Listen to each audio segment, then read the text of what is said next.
오늘 본문은 5장 28절에서 47절까지입니다. 예, 좀 길죠? 끊어서 읽도록 할게요. 오늘 우리 나누기 전에 함께 봉독할 부분은 39절에서 42절입니다. 예, 요한복음 오늘 함께 읽을 구절은 5장 39절에서 42절까지입니다. 예, 우리 다 같이 읽을까요? 너희가 성경에서 영생을 얻는 줄 생각하고 성경을 연구하거니와 이 성경이 곧 내게 대하여 증언하는 것이라. 그러나 너희가 영생을 얻기 위하여 내게 오기를 원하지 아니하노라. 나는 사람에게서 영감을 취하지 않노라. 다만 하나님을 사랑하는 것이 너희 속에 없음을 바랍니다. 네, 기도하실까요? 아버지 하나님, 은혜를 감사합니다. 오늘도 귀한 예수님의 말씀을 함께 공부할 수 있게 해주심을 감사합니다. 전하는 자의 부족함이나 어리석음으로 인해 하나님의 말씀을 그릇되이 전달치 않게 하시고 오직 성령 하나님께서 전달하는 자, 듣는 자 모두에게 역사하셔서 하나님의 말씀을 온전히 듣고 이해하고 깨닫고 우리 삶에 사용할 수 있게 하여 주시옵소서. 예수님 이름으로 기도드립니다. 네. 우리가 지난주에 5장 27절까지 했죠. 5장 27절까지 했었고요. 그래서 오늘은 이제 후반부 5장 마지막 부분까지 하려고 하는데요. 아까 우리가 함께 읽었던 39절에서 42절이 어쩌면 오늘 우리가 나누려고 하는 핵심 부분이 아닐까 싶어서 일단 이 부분만 읽었습니다. 본문은 좀 긴데요. 우리 28절에서 30절까지를 한번 살펴보고요. 계속해서 예수님에 관한 증언에 대해서 한번 나눠보도록 하겠습니다.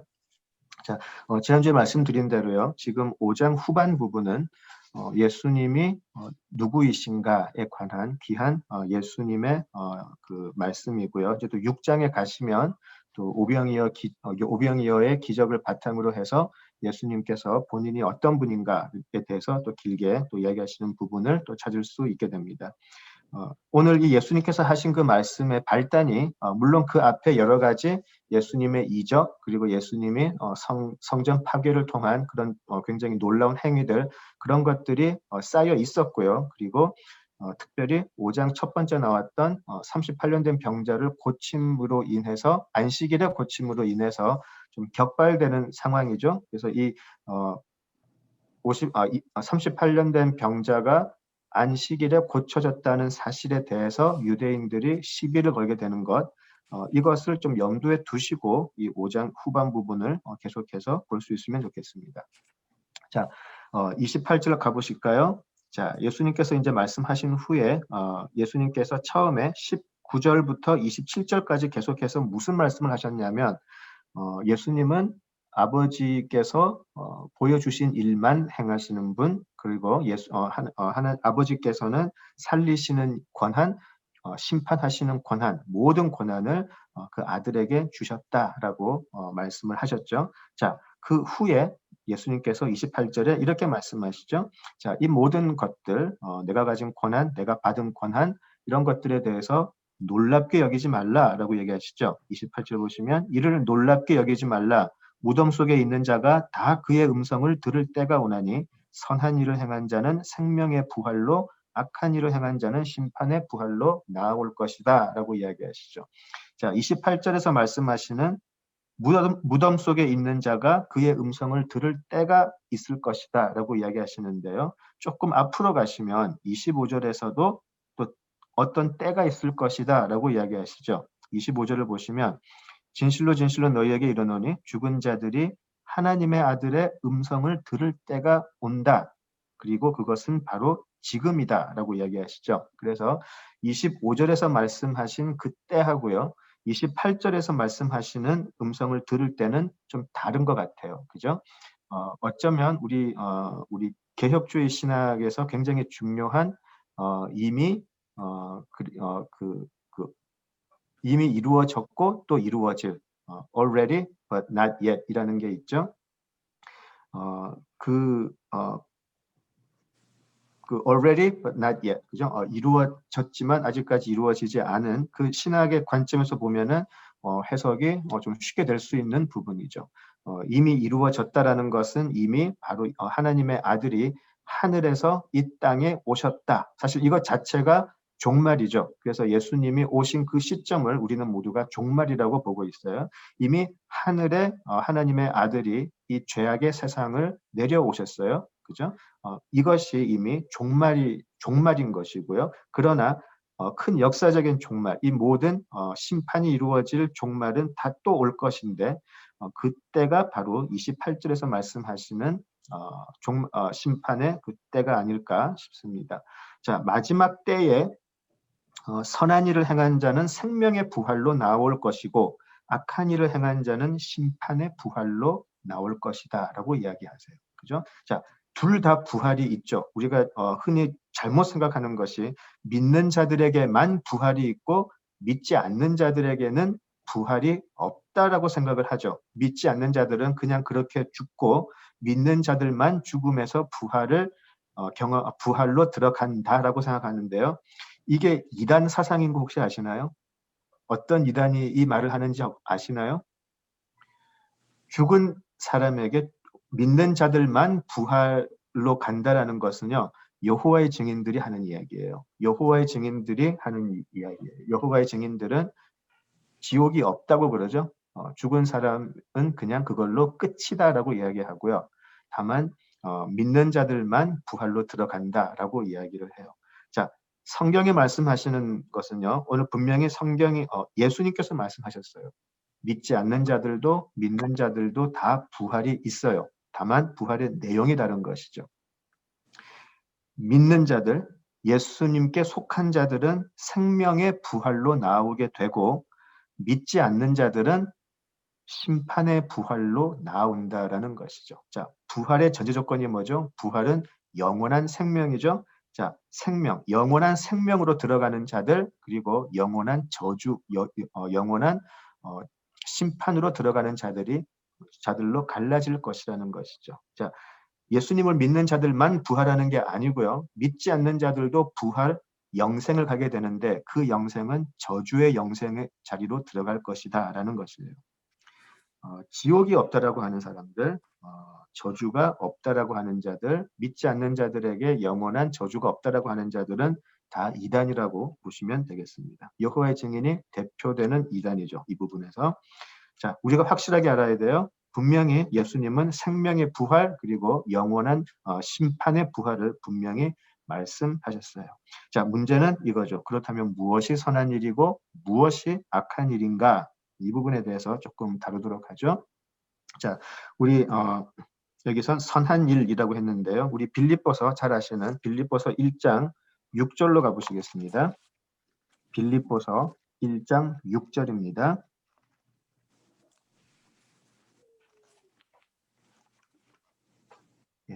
빌립보서 1장 6절인데요. 예, 남궁은 자매 읽어주시겠어요? 너희 안에서 착한 일을 시작하시니까 그리스도 예수의 날까지 이루실 줄을 우리는 확신하노라.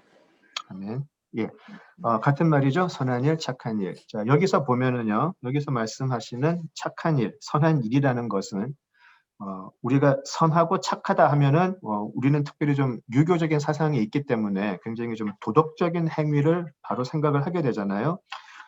도덕적인 행위를 넘어서 죽은 자였다가 예수님의 음성을 듣고 살아난 자들에게 하나님이 시작하신 일이 있다고 그러죠.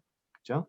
그리고 그 일은 다만 살린 것으로 끝나는 것이 아니고 그 새롭게 살린 자들에게서 반드시 어떤 열매를 맺게 할 것이다라는 하나님의 의지가 담겨 있어요. 그죠? 빌립보서 1장 6절 방금 우리가 읽었던 것처럼 우리 안에서 착한 일을 시작하신 것이 하나님이세요.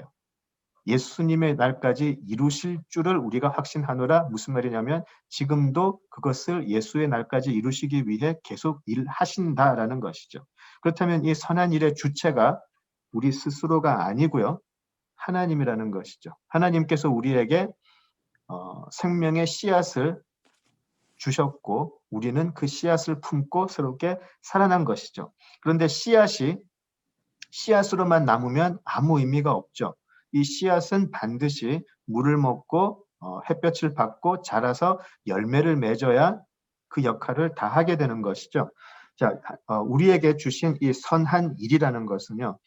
하나님께서 우리에게 이 생명의 씨앗을 주셨는데 그 생명의 씨앗을 품은 자, 예수를 품은 자로 시작이 되는 것이죠. 그래서 선한 일, 악한 일이라고 해서 우리가 행위 구원을 말하는 건 절대로 아니에요. 우리가 정말 착한 일을 많이 하고 도덕적인 일을 많이 하면 구원을 받는다. 이게 아니고요.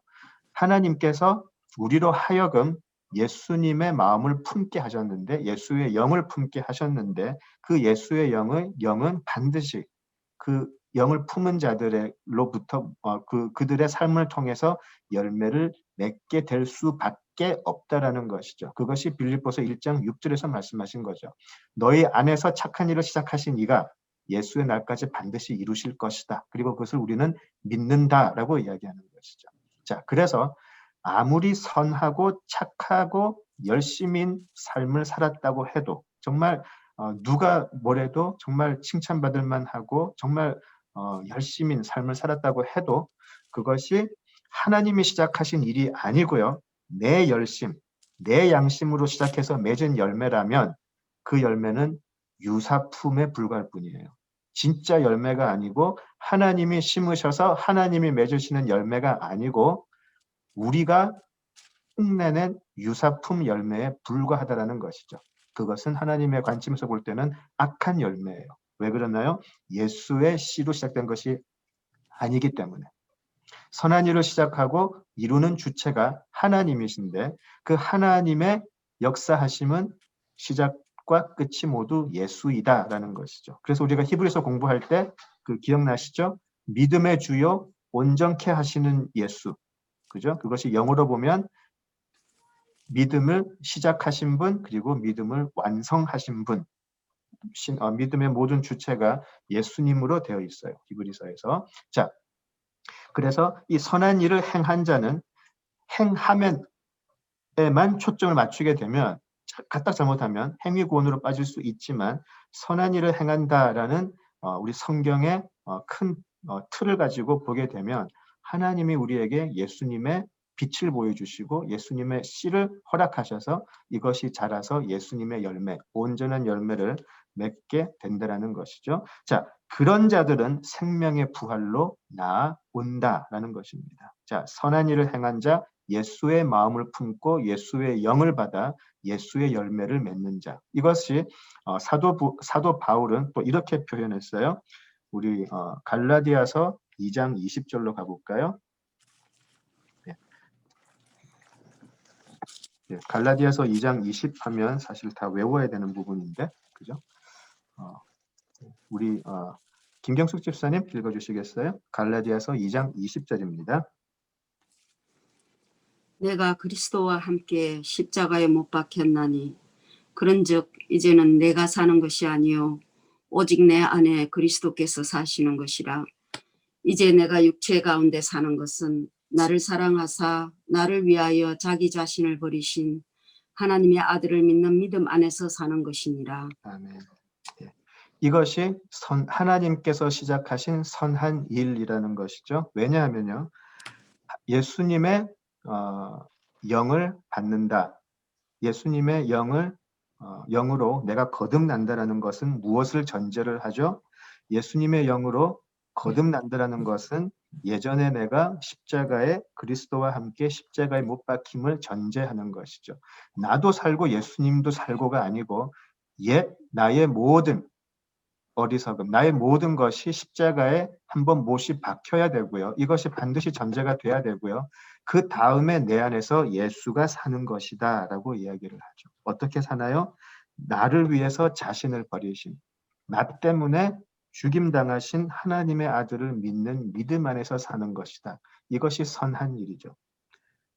예전에 나는 그대로 있고 고치려는 마음 하나도 없고 나는 잘났으니까 나는 그대로 있고 영도 받아서 살고 이럴 수 없다라는 것이죠. 십자가에 못 박힘이 반드시 전제가 돼요.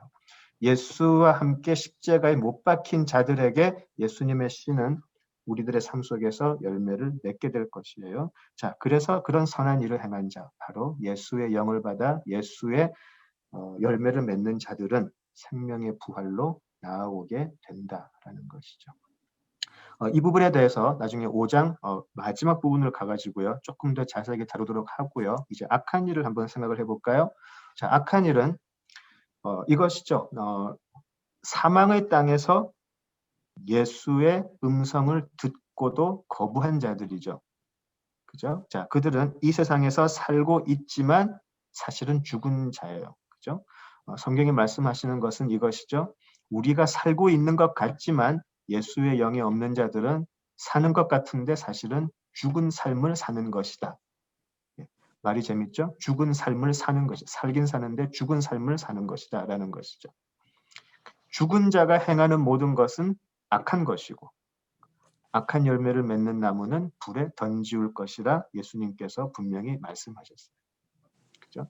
죽은 자기 때문에 어차피 죽은 자가 하는 모든 것은 다 악할 수밖에 없다라는 것이죠. 그죠?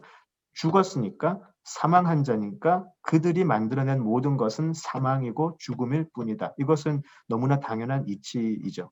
그래서 그 악한 열매를 맺는 나무는 불에 던지워 버릴 것이다. 바로 심판의 부활로 나아갈 것이다. 라고 이야기하시죠. 자, 그렇다면 이 심판이 공정한 심판인가 아닌가 우리가 어떻게 아나? 영원한 생명과 심판을 나누는 이 너무나 중요한 일에 기준이 누구인가? 누가 이것을 결정할 수가 있나? 30절을 보시면은요. 오늘 본문 5장 30절 보시면 내가 아무것도 스스로 할 수 없노라. 듣는 대로 심판하노니 나는 나의 뜻대로 하려 하지 않고 나를 보내신 이의 뜻대로 하려 함으로 내 심판은 의로우니라 라고 이야기하죠. 그죠? 아버지의 보내심을 받은 아들인데 이 아들은 오직 아버지께로 들은 것만 가지고 모든 일을 하신다라고 하세요. 그죠? 자, 너희들이 하나님을 의롭다고 믿으면 그 의로운 하나님이 모든 권세를 준 그 아들이 행하는 것도 의롭다고 믿어야 하는 것 아니냐라고 하는 것이죠. 너희 아들은 오직 아버지께서 들려주신 대로 아버지의 뜻대로만 행하는 행하는 자이기 때문에 만약에 내가 행하는 심판이 공정하지 않고 의롭지 않다라고 한다면 그것은 너희들은 지금 아버지 하나님이 의롭지 않다라고 하는 말과 같다라고 이야기하는 것이죠. 조금 돌려 말하면 지금 누가 신성모독을 하고 있느냐 그런 뜻일 수도 있죠. 그렇죠? 자, 마지막 때에 예수님은 자신의 음성을 듣고 나오는 사람들을 의인이라 칭하실 거예요. 그죠? 어떤 좋은 일을 해서 너는 많은 훌륭한 일을 했으니까 의인으로 불러줄게가 아니고요. 예수님의 음성을 듣고 하나님의 아들이시다라고 듣고 나오는 사람들에게 의인이라 칭해 주세요. 그리고 그들을 영원한 생명으로 옮기우시는 것이죠. 그래서 우리는 그것을 은혜라고 부르죠. 아무것도 한 게 없고 오직 예수님의 음성을 듣고 알아봤을 뿐인데 예수님은 너는 나의 음성을 듣고 나를 알아보고 나에게 왔으니 너는 의인이다라고 해주셨어요. 그래서 우리는 우리의 구원을 은혜라고 하죠. 음성을 들었지만 나오지 않는 사람들은 바로 하나님을 그 아버지를 거부한 것이 되므로 우리 지난주에 포도주가 아니죠. 그 포도원 비유를 잠깐 다뤘는데요. 아버지의 모든 권한을 가지고 온 아들을 거부한 것은 아들을 거부한 자들은 그 보내신 아버지를 거부한 것이기 때문에 영원한 죽음에 던지워질 것이에요. 그리고 그 판단은 아버지의 뜻과 완벽하게 일치한다라고 이야기하세요.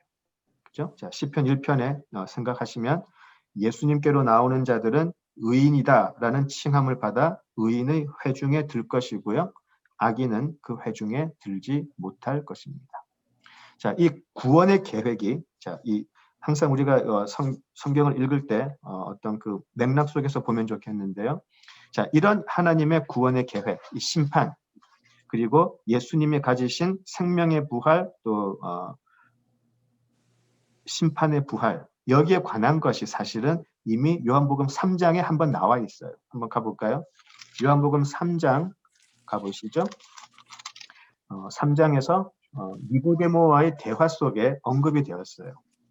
인자를 보고 나오는 자는 살 것이고 그렇지 않은 자는 멸망할 것이다. 그리고 그 기준은 오직 하나님의 아들이자 인자, 하나님의 아들이자 사람의 아들이신 예수님이 될 것이다라는 것이 3장에 한번 언급이 되어 있습니다. 자, 3장 14절에서 18절을 보실까요?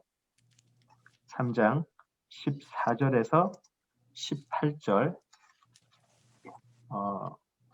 우리 이정근 집사님 읽어주시겠어요?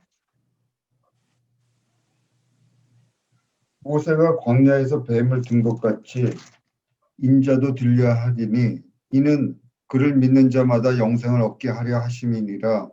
하나님이 세상을 이처럼 사랑하사 독생자를 주셨으니 이는 그를 믿는 자마다 멸망하지 않고 영생을 얻게 하려 하심이라. 하나님이 그 아들을 세상에 보내신 것은 세상을 심판하려 하심이 아니요 그로 말미암아 세상이 구원을 받게 하려 하심이라. 그를 믿는 자는 심판을 받지 아니하는 것이요 믿지 아니하는 자는 하나님의 독생자의 이름을 믿지 아니하므로 벌써 심판을 받은 것이니라. 네. 예. 명확하게 나와 있죠. 두 가지가 특별히 눈에 띄는데요. 하나는 하나님은 우리를 멸망하는 것을 원하시지 않고 영생 주기를 원하시는 분이라는 것이죠. 우리의 망함을 기뻐하시는 분이 아니고 어떻게 하든지 하나님은 우리를 살리기를 원하시는 분이라는 것. 그죠? 그리고 두 번째는 죄인들이 영생을 받는 유일한 길은 오직 세상에 오신 하나님의 아들을 믿는 것밖에는 없다라는 것이죠. 그죠? 그래서 그 독생자는 아버지의 모든 권한과 권세를 가지고 이 땅에 오셨고 그 독생자의 음성을 듣고 나오는 자들에게는 심판이 아닌 구원을 얻게 하려 하심이 아버지의 의도였다라는 것이죠. 굉장히 재밌는 부분이 바로 이 부분이에요. 18절에 믿지 않는 자는 하나님의 독생자의 이름을 믿지 아니함으로 벌써 심판을 받은 것이니라. 이미 받았다라는 것이죠. 자, 우리가 그 구원을 생각을 할 때 우리가 잘못 생각을 하는 게 예수님이 오셔서 이렇게 편을 가르고 너는 구원을 받고 너는 구원을 받지 않고 그렇게 생각을 하기가 쉬운데요. 지금 성경이 말씀하시는 것은 그게 아니고 독생자가 오지 않는 땅은 이미 심판을 다 받아버렸다는 것이죠. 그들의 죄악으로 말미암아 이미 우리는 심판을 받고 있는 심판의 땅에서 살고 있어요. 이미 심판의 땅에서 살고 있는 우리들에게 예수님이 오셔서 예수님을 보고 예수님께 붙는 자들은 구출당하는 거죠. 거기서 심판의 땅에서 구출을 받는 것이죠. 예수님이 오셔서 너는 무슨 뭐죠? 그 한국의 그 염라대왕이 너는 천국, 너는 뭐 지옥 이런 게 구별하는 게 아니고 이미 우리 모두는 심판의 땅에 있다라는 것이에요. 독생자를 모르는 모든 사람들은 이미 심판을 받아버렸어요. 그런데 거기서 예수님이 오셔서 그의 음성을 듣고 예수님께 나오는 자들은 구출당해 가는 것이죠. 거기서 그래서 우리가 그것을 구원한다라고 그러죠. 어디서부터 구원을 받는다라고 얘기하는 것이죠. 이미 심판 아래 있었는데. 그래서 지금 3장 14절에서 18절에 나온 이 말씀이 방금 읽었던 5장 28절에서 30절의 말씀과 거의 동일하게 합쳐지는 것을 볼 수 있을 거예요. 그죠? 자, 지금 예수님께서는 본인이 누구인가에 대해서 지금 설명을 하시면서 유대인들에게 과연 너희들이 지금 살고 있는 그리고 너희들이 믿고 왔던 그것이 얼마나 하나님의 뜻과는 어긋나는 것인지를 지금 그리고 너희들이 지금 보고 있는 내가 누구인지 도무지 알지 못하는 너희들은 이미 심판에 있다라는 것을 보여주시는 것이죠. 자, 이제 31절로 가보겠습니다. 자, 31절에서 5장 마지막 47절까지는요. 이제 예수님 자신이 지금까지 예수님이 누구인가에 대해서 어떤 증언이 있었는지 그리고 그 증언을 도무지 받아들이지 못하는 이스라엘이 실제로는 얼마나 저주받을 수밖에 없는 사람들인지를 강하게 질책하시는 내용이죠. 재미있는 것은 예수님께서 마치 이제 그 구약에서 나오는 그런 증인의 방법을 사용하시는 것 같아요. 신명기 17장하고 17장 6절 그리고 19장 5절에 보시면 15절에 보시면 신명기 17장과 19장에 보시면 어떤 죄를 확증할 때에는요 2명 혹은 3명의 증언을 반드시 요구를 하죠. 그렇죠? 그래서 예수님도 여기서 예수님 본인에 대한 예수님 본인이 누구인지에 대한 증거를 몇 개 이렇게 지금 제시하시는 모습이에요. 자, 31절을 보시면 내가 만일 나를 위하여 증언하면 내 증언은 참되지 아니하되라고 해서 본인의 증언은 사실 아무 의미가 없음을 나도 알고 있다. 모두가 자신이 옳다고 증언할 텐데 나는 누구다라고 하면 너희들이 믿지 못할 거 잘 안다라고 이야기하시죠. 그리고 예수님은 다른 증언을 대세요. 자, 32절을 보시면 나를 위하여 증언하시는 이가 따로 있으니 나를 위하여 증언하시는 그 증언이 참인 줄 아노라라고 해서 나 스스로도 말고 나를 위해서 증언하시는 분이 따로 계시는데 그분이 누구인지를 알면 너희들은 그 증언이 참된 것을 알게 될 것이다 라고 되어 있어요. 자, 잠깐 오해할 수 있는 부분이 33절이죠.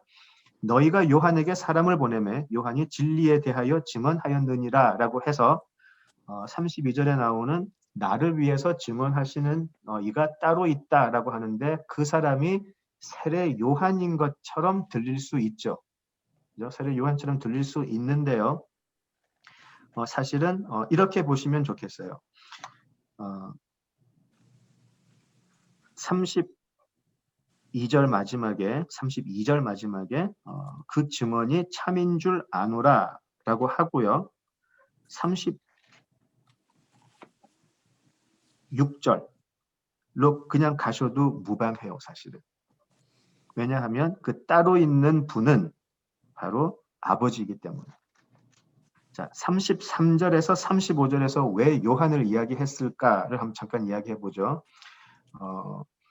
나에게는 나를 위해서 증언하시는 분이 따로 계시는데, 자, 먼저 너희들은 세례 요한에게 사람들을 보내서 내가 누구인 줄 알려고 했지 라고 이야기하시는 거예요. 너희들은 세례 요한의 의견이 어떤 것인지 그거를 들어보고 싶었지라고 이야기하세요. 그죠? 자, 왜냐하면요. 세례 요한은 사실 예수님보다 세례 요한에 대한 기록이 역사책에 더 많이 나와요. 그리고 그 당시에 세례 요한은 정말 유대인들이 너무나 경외하고 정말 믿고 따랐던 종교 지도자였었어요. 그 당시에 세례 요한의 영향은 사실 우리가 성경에서는 그렇게 강하게 볼 수는 없지만 역사책을 보면은 세례 요한은 사실 그 당시에 유대 사회에서 엄청난 영향력을 끼치고 있었어요. 그래서 세례 요한의 한마디 한마디가 유대인들에게는 굉장히 중요했었고요. 심지어 왕도 세례 요한을 두려워하는 모습을 우리가 보았죠. 그죠? 그렇기 때문에 너희들이 신뢰할 수 있는 세례 요한에게 사람들을 보내서 세례 요한이 나에 대해서 어떻게 생각하는지 알고 싶어 하지 않았느냐라고 이야기하시는 거예요. 그게 33절이죠. 너희가 요한에게 사람을 보내서 사람에게 보냈지. 그런데 너희들이 그렇게 믿고 있는 세례 요한이 너희들은 가서 세례 요한의 증언을 듣고 싶었지만 나는 세례 요한의 증언이 그렇게 큰 의미가 없다라고 이야기해요. 왜냐하면 이것도 사람의 증언이기 때문에. 무슨 말이냐면 예수님은 세례 요한 위에 계신 분인데 그 낮은 사람이 자신에 대해서 아무리 증언을 해본들 나에게 무슨 의미가 있겠느냐. 나에 대해서 증언을 누가 하려고 하면 나보다 훨씬 더 뛰어나신 분이 해야 그게 권위가 있는 것이지. 난 밑에 있는 사람의 증언 가지고 내가 그거 가지고 나를 증언한다 하지 않는다라고 이야기를 하세요.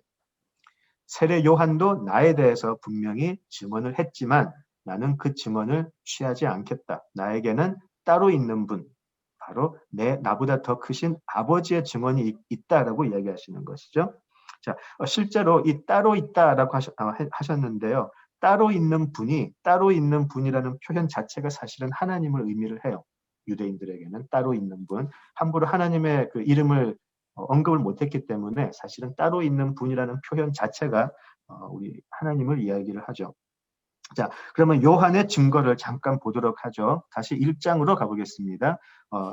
이 사도 요한은요, 이 요한복음을 작성하면서 정말 이 앞뒤가 잘 맞게 맞춰놨어요. 굉장히 촘촘하게 잘 맞춰놔서 앞뒤로 보시면 지금 많은 것이 연결되고 있으면 보실 텐데요. 우리 요한복음 1장으로 한번 가볼까요? 자, 요한복음 1장 19절에서 36절이 사실은 세례 요한이 예수님에 대해서 어떻게 증거하는가가 나와 있어요. 다 읽지는 않겠는데요. 요한복음 1장 19절에서 36절을 보시면 세례 요한이 실제 자신의 육성으로 예수님을 어떻게 증언하시는지가 나와 있어요. 요한은 분명하게 자신은 그리스도가 아니라고 하죠. 사람들이 보냈을 때 나는 그리스도가 아니다. 나는 엘리야도 아니고 스스로 선지자도 아니다라고 하죠. 자신은 오직 나중에 오실 주의 길을 곧게 하는 광야의 소리일 뿐이다라고 이야기를 하죠. 그리고 29절을 한번 보실까요? 1장 29절을 보시면 이튿날 요한이 예수께서 자기에게 나아오심을 보고 이르되 보라 세상 죄를 지고 가는 하나님의 어린 양이로다라고 분명히 증언을 해요. 그죠? 이분은 세상 죄를 지고 가는 하나님의 어린 양이다. 그리고 33절을 보시면 이렇게 얘기하죠. 예수님은 물이 아닌 성령으로 세례를 베푸실 분이다 라고 33절에 이야기하고요. 그리고 34절에 결정적으로 이렇게 얘기하죠. 내가 보고 그가 하나님의 아들이심을 증언하였노라 라고 그냥 못을 박아버려요. 그래서 세례 요한은 분명히 예수님께 대하여 어떤 증언을 했나요? 하나님의 아들이다라고 분명히 증언하였어요. 그죠? 자, 그래서 유대인들은 자신들이 가장 신뢰하던 영적인 지도자에게 예수님이 하나님의 아들이다라는 증언을 이미 들었다는 것이죠. 그죠? 자, 그래서 그들이 진짜 세례 요한을 신뢰한 것이 맞다면 그의 증언도 당연히 받아들여야 했었죠. 가장 존경하는 세례 요한이 예수님이 하나님의 아들이라고 증언을 하였으니까 그 증언은 참되다라고 할 수밖에 없었겠죠. 자, 그렇지만 예수님은 그 증언마저도 안 취하겠다라고 하시는 거예요. 오직 한 분의 증언에 의지하겠다라고 하시는 것이죠. 그것이 바로 아버지. 36절을 보시면 자, 내게는 5장 36절입니다. 내게는 요한의 증거보다 더 큰 증거가 있으니 아버지께서 내게 주사 이루게 하시는 역사라고 해가지고요. 바로 하나님이세요. 아버지. 아버지가 나에 대해서 증거하시니 나는 그 증언에 의지하겠다라고 이야기하시는 것이죠. 자, 어떤 것이죠? 나에게 허락하셔서 내가 하고 있는 이 역사들을 보아라. 이 일들을 보아라라고 먼저 하시죠. 자, 어떤 것이었나요? 여러 이적들이 있었죠. 귀신을 내쫓기도 하셨고 여러 이적들을 행하셨는데 지금 5장 앞에서는 병자를 그냥 말씀으로 고치기도 하셨고요. 그죠? 여러 가지 이적들을 행하셨어요. 그죠? 그리고 예수님께서는 누가복음 4장 17절을 보시면 예수님의 사역을 시작하실 때의 그 사역의 선언이 이거였었죠. 이사야의 구약을 빌어서 가난한 자에게 복음을 전하고 포로된 자에게 자유를, 그리고 눈먼 자가 다시 보며 눌린 자를 자유롭게 하겠다라는 것이 예수님의 사역의 선언문이었었어요. 이사야의 예언을 빌어서 바로 병자가 고쳐진 것을 보면 눈먼 자가 다시 보고 눌린 자가 자유롭게 되는 것이, 또 포로된 자에게 자유가 임하는 것이 바로 그들의 눈앞에서 지금 이루어졌어요. 이 사역은 아버지께서 내게 주신 것이고 이 사역들이 내가 아버지께로부터 보냄을 받았다는 증거가 되지 않느냐라고 이야기하는 것이죠. 지금 38년 된 병자가 해방된 것, 그를 38년 동안 짓눌려왔던 그 권세에서 해방이 돼서 자유롭게 살 수 있다라는 그것을 보면 너희들이 내가 하는 일이 참되는 것이다라고 말할 수밖에 없지 않겠느냐라고 이야기하시죠. 그리고 37절, 5장 37절 가시면은요. 또한 나를 보내신 아버지께서 친히 나를 위하여 증언하셨다라고 되어 있어요. 자, 우리가 일반 법정에서도요. 정말 믿을 수밖에 없는 증언자가 나오면 그 사람의 증언이 엄청난 무게가 있겠죠. 자, 하나님이 지금 예수님의 증언자로 와 계세요. 하나님이 증언을 하셨다라는 거죠. 하나님의 증언이, 아버지의 증언이 세례 요한이 아무리 위대하다고 해도 세례 요한의 증언보다는 훨씬 더 가치가 있겠죠. 훨씬 더 무게가 있고 뭐 어떻게 반박할 수 없죠. 하나님은 진리이시니까. 하나님은 거짓을 하실 수 없는 분이시고 속이실 수 없는 분이시죠. 그죠? 근데 그 하나님이 친히 예수님을 위하여 증언하셨다라고 되어 있습니다. 그러나 사람들은 증언하시는 하나님을 알아보지 못하고 하나님의 음성 듣지 못하고 하나님의 말씀을 그들의 삶 속에 담지도 못했다라고 이야기하시죠. 자, 계속해서 가보죠. 자, 38절. 그 말씀이 너희 속에 거하지 아니하니 이는 그가 보내신 이를 믿지 아니함이라라고 이야기하세요.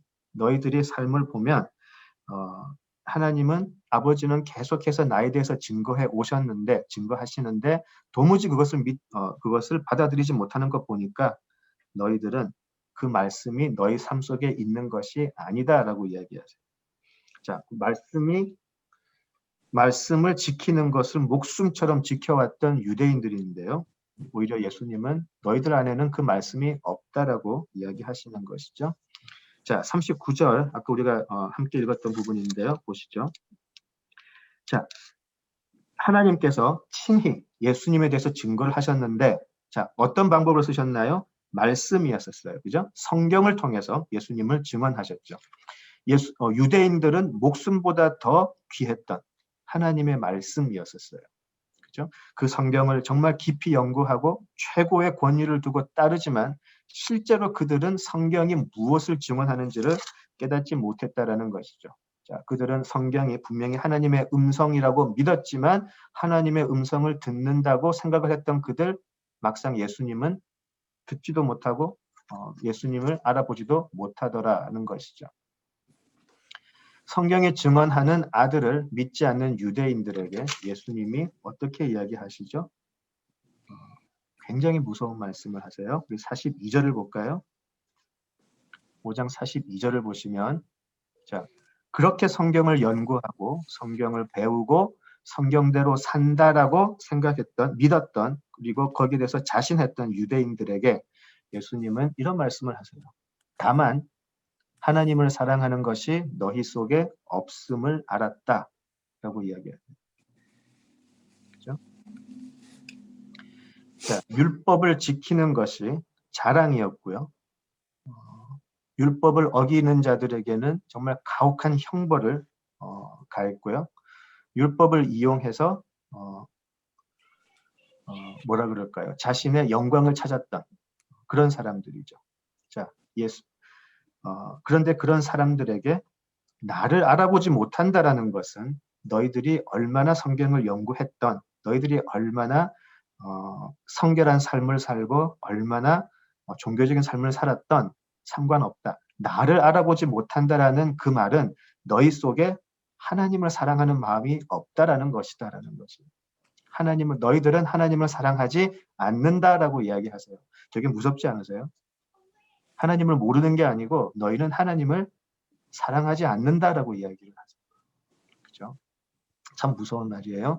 자, 그래서 이것도 우리가 그렇다면 과연 하나님을 사랑하는 것이 무엇일까? 우리 같은 우리 요한의 음성으로 한번 보죠. 과연 사도 요한은 예수님의 말씀을 통해서 무엇이 하나님을 사랑하는 것이다라고 이야기하는지 한번 살펴보죠. 잠깐.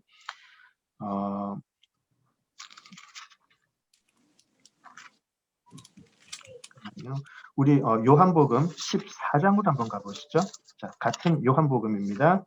요한복음 14장. 자, 요한복음 14장입니다. 자, 사도 요한은 예수님의 말씀을 통해서 이렇게 이야기를 해요. 그렇다면 과연 예수님을 사랑하는 것이 무엇인가?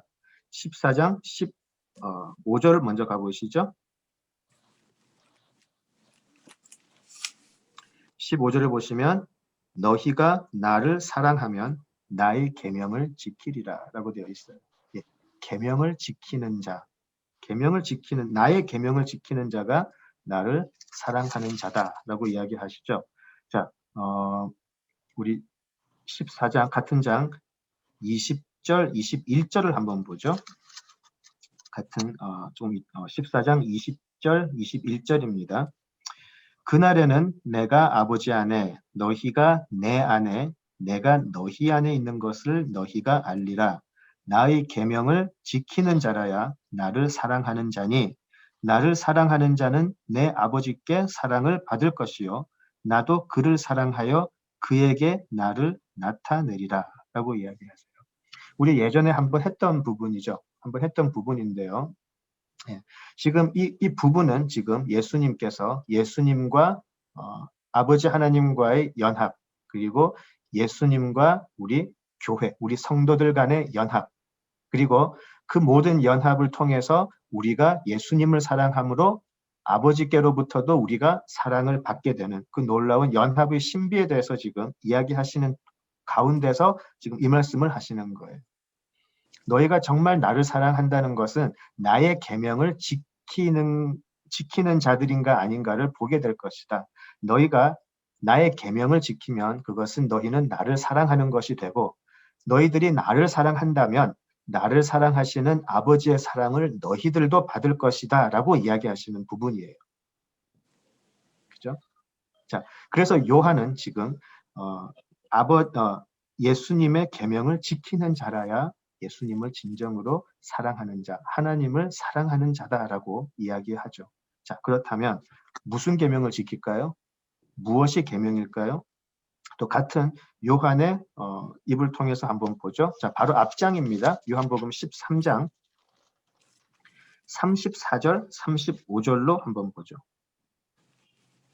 요한복음 13장 34절, 35절입니다. 요한복음 13장 34절, 35절. 자, 새 계명을 너희에게 주노니 서로 사랑하라. 내가 너희를 사랑한 것 같이 너희도 서로 사랑하라. 너희가 서로 사랑하면 이로써 모든 사람이 너희가 내 제자인 줄 알리라 라고 하셨어요. 분명히 여기서 예수님께서는 예수님의 계명이 무엇인지 확실하게 이야기를 하셨어요. 왜 그러셨을까요? 왜 그러셨을까요? 지금 이 말씀을 하시는 바로 앞에 어떤 사건이 있었는지 아시나요? 13장은 유명한 장인데 이 말씀을 하시기 전에 어떤 일이 있었냐면요. 예수님께서 제자들의 발을 씻는 사건이 있어요. 세족식을 하는 사건이 있었어요. 그리고 지금 이 말씀을 하세요. 무슨 말이냐면 도저히 사랑할 수 없는 너희들을 위해서 내가 이 땅에 왔다. 그리고 도저히 어울릴 수 없는 죄인인 너희들을 완벽한 선인 내가 무릎을 꿇고 너희들의 발을 씻어준다. 그 사건이 먼저 있었어요. 그게 복음이죠. 죄인을 찾아오신 하나님의 아들, 그리고 그 하나님의 아들이 우리들의 가장 더러운 그 발을 씻어주세요. 베드로는 씻어주고 요한은 안 씻어주고 안드레는 좀 내 말 순종했으니까 안드레는 씻어주지만 빌립 너는 의심 많으니까 넌 안 씻어줘. 그렇게 안 하셨다라는 것이죠. 예수님은 모든 제자의 발을 씻어주셨어요. 그리고 사랑해라. 내가 너희들을 이렇게 사랑했다. 사랑할 수 없는 너희들을 이렇게 사랑했다. 그러니 너희도 사랑해라. 그러면 너희들이 그 계명을 지키면 너희들이 내 제자인 줄 세상이 알고 하나님이 알 것이다. 라는 이런 계명을 허락하셨어요.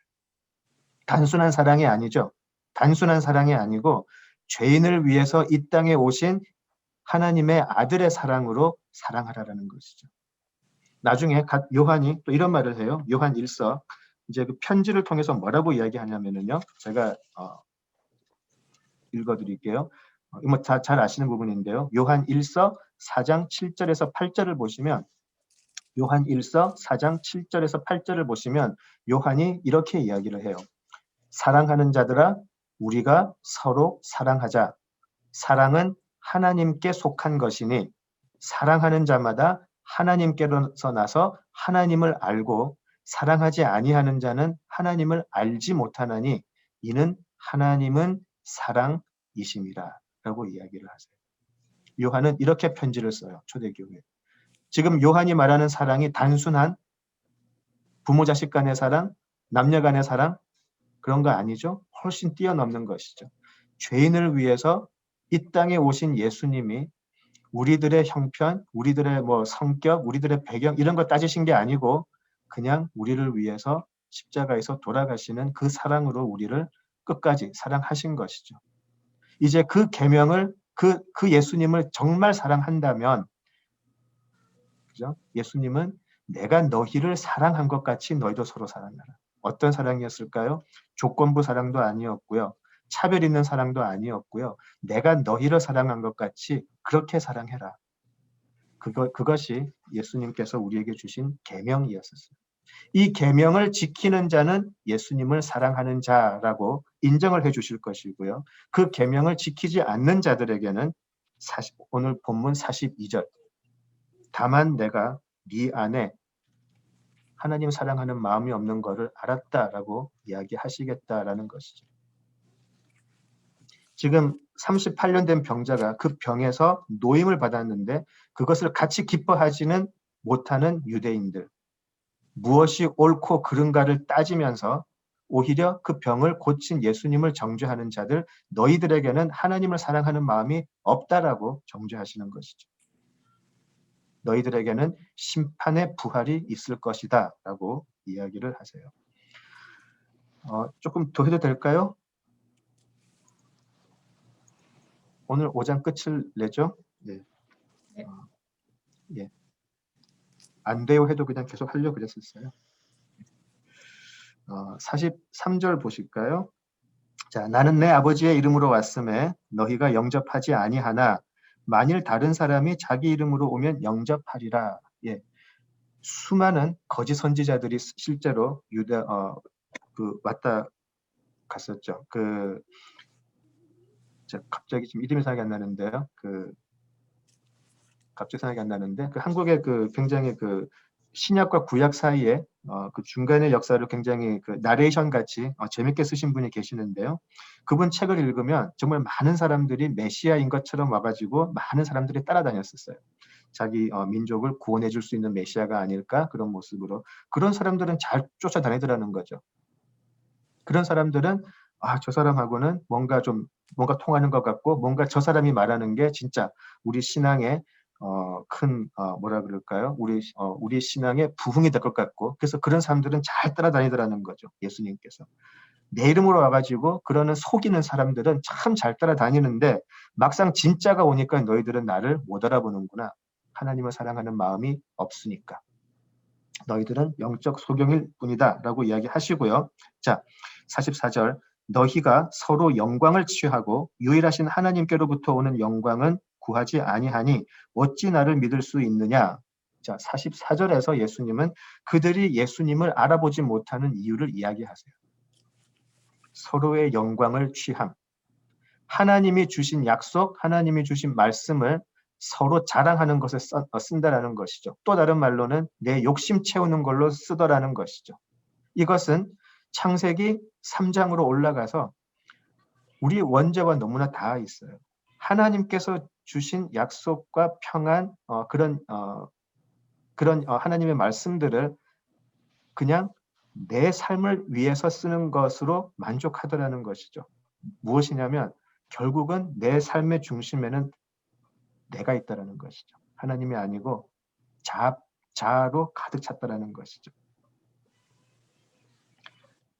이 부분이 바로 예수님께서 말씀하시는 너는 하나님을 사랑하는 마음, 하나님을 사랑하는 자가 아니고 너는 너 자신을 사랑하는 자뿐이다 라고 하시는 말씀과 동일한 것이죠. 굉장히 뜨끔해요. 제 개인적으로도 제 삶을, 제 신앙을 돌아보면서 과연 내가 진정 하나님의 영광을 구하고 취하고 예수님의 사랑으로 모든 사람들을 사랑할 수 있는 자인지, 아니면 내가 너무 커서 예수님의 말씀조차도 내 영광을 위해서 바꾸는 자인지 굉장히 심각하게 돌아보는 계기가 되었어요. 어떤 영광이라고 해서 큰 뭐 사람들의 박수 그런 게 아니라 결국은 내 욕심, 내 뜻대로 세상이 돌아가야 되고 내 마음대로 사람들이 행동해 줘야 되고 내 자신의 욕심이 채워지는 그러한 삶을 구했다면 여전히 우리는 하나님 앞에 회개를 해야 할 사람이 아닐까 싶습니다. 자, 여기서 지금 예수님은 지금 유대인들을 그렇게 정죄하고 계십니다.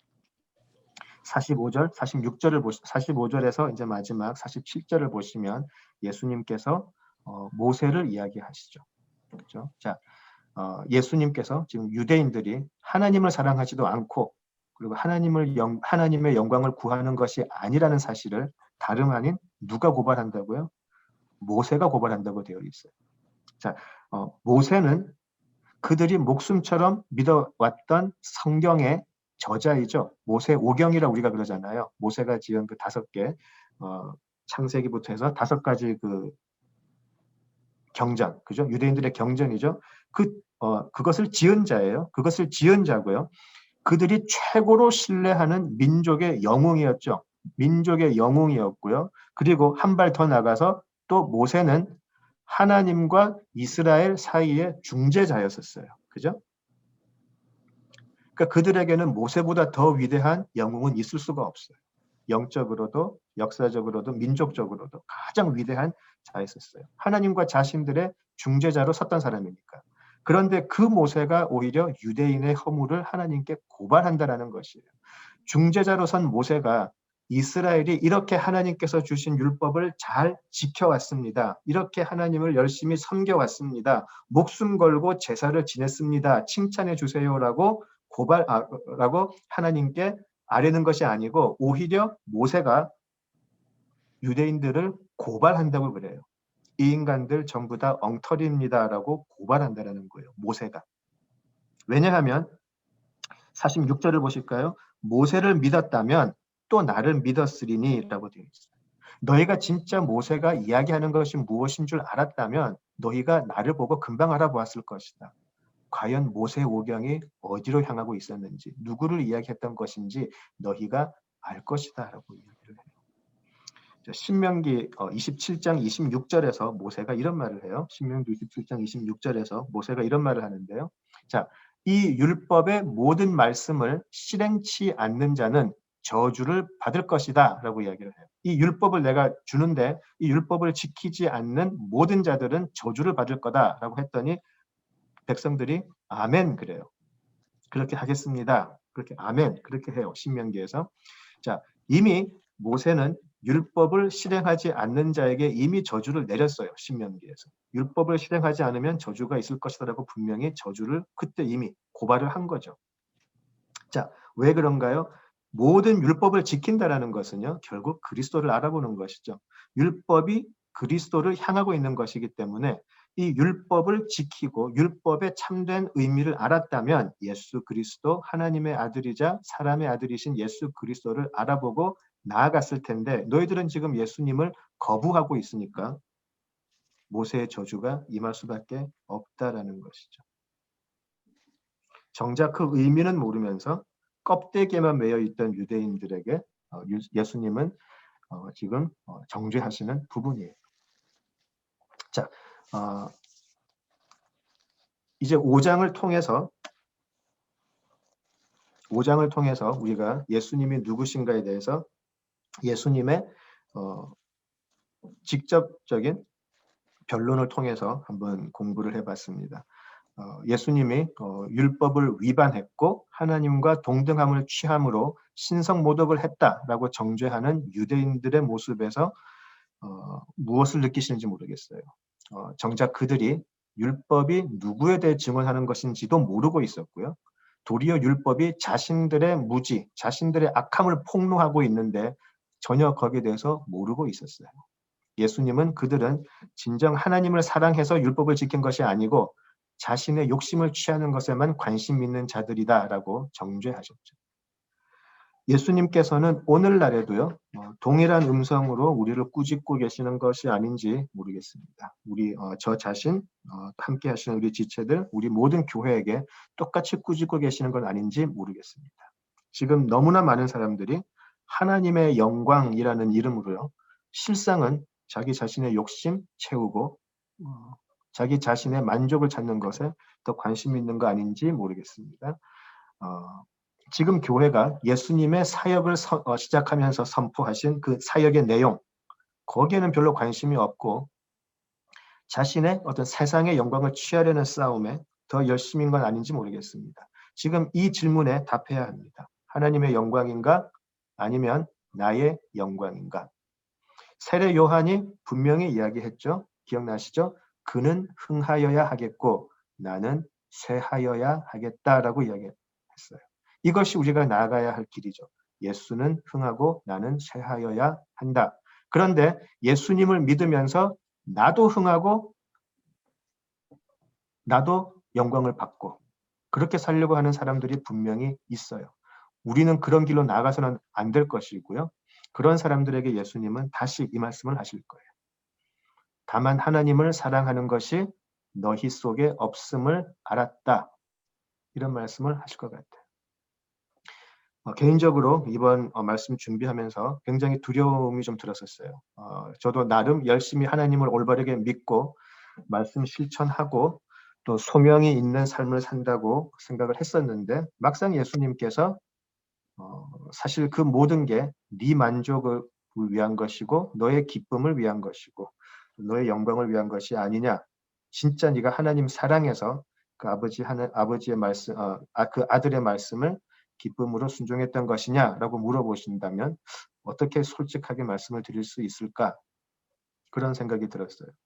저의 삶이 끝나는 날 마지막 문장, 제 삶의 글의 맨 마지막 문장을 예수님께서 너의 인생에서 하나님을 사랑하는 것이 네 속에 없음을 알았노라 그렇게 끝을 내버리신다면 어떻게 하나 좀 그런 두려움이 사실 들었었습니다. 자, 우리 각자의 삶 속에서 우리는 예수님과 십자가에 못 박히고 우리 안에 하나님의 아들 예수께서 사심으로 우리의 본성으로는 살 수 없는 새로운 의의 삶을 살 수 있기를 기도하면 좋겠습니다. 개인적으로 요즘 굉장히 마음에 와닿는 표현이 하나 있는데요.